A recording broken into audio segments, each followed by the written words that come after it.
Good morning. మీరు చూస్తున్నటువంటి ఈ పండు దబ్బకాయ అంటారు, అలాగే దబ్బ పండు అంటారు. దీనికి మరొక పేరు గజనిమ్మకాయ అని కూడా అంటారండి. దీన్ని గజనిమ్మకాయ అని కూడా అంటారు. చూడండి ఫ్రెండ్స్, ఇది దబ్బకాయ, దబ్బ పండు, ఇంకోటి గజనిమ్మకాయ అంటారు. చూడండి ఎలా ఉందో.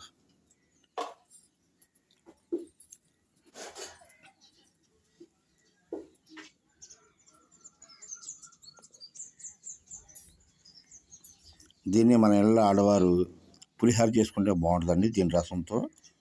దీని రసంతో పులిహార చేసుకుంటే బాగుంటుంది. చాలామంది ఆడవారి ఇంట్లో పులిహార చేసుకుంటారు అప్పుడప్పుడు.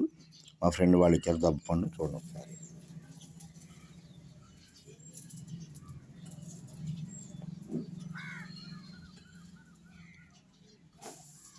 దీనికి మరొక పేరు గజనిమ్మకాయ అంటారండి. దీన్ని గజనిమ్మ పండు కూడా అంటారు.